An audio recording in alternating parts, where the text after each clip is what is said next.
হ্যাঁ, এই তো বাস থেকে নামলাম। হ্যাঁ, বলছি দাদা, এটা কি বাস স্ট্যান্ড?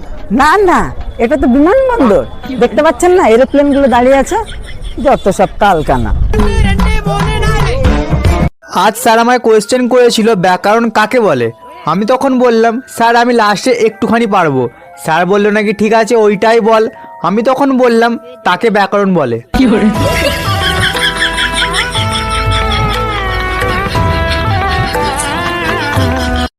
ভাই তুই আর আমি একদিন রাশিয়ান লাগাতে যাব, সেই মজা হবে। কিন্তু ভাই রাশিয়ান লাগাতে গেলে তো অনেক টাকা লাগে।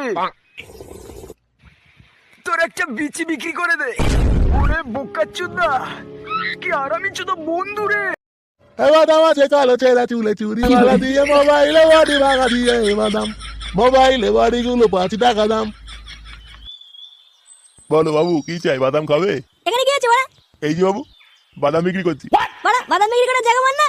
হ্যাঁ বাবু, তোমার মনে হচ্ছে মনটা খারাপ তাই না? দাঁড়া বাবু, তোমার মন আমি এখনই ভালো করে দিচ্ছি। এবার আছে কালো চেরা চুলে। তোর বালের মতন তোর গায়ে ঢুকে না, গুড মর্নিং। এই বাবু তুমি এরকম করছো কেন? বাবু মানে তো ওখানকে ছেলে, বাদাম বিক্রি করার জায়গা পাস না, বেরা গুড মর্নিং। কি তুমি এরকম কথা বলছো কেন বাবু? দুটো বাদাম দিচ্ছি, খেয়ে দেখো। ওকে যদি তোর বাদামের কপাল মারি, বালের বাদাম। হ্যাঁ, আরে আরে আরে, আমার সব বাদাম পড়ে গেল রে। ভাই তুই আর আমি একদিন রাশিয়ান লাগাতে যাব, সেই মজা হবে। কিন্তু ভাই রাশিয়ান লাগাতে গেলে তো অনেক টাকা লাগে। তোর একটা বিচি বিক্রি করে দে। ওরে বোকাচোদা, কি আরামি চোদা বন্ধু রে।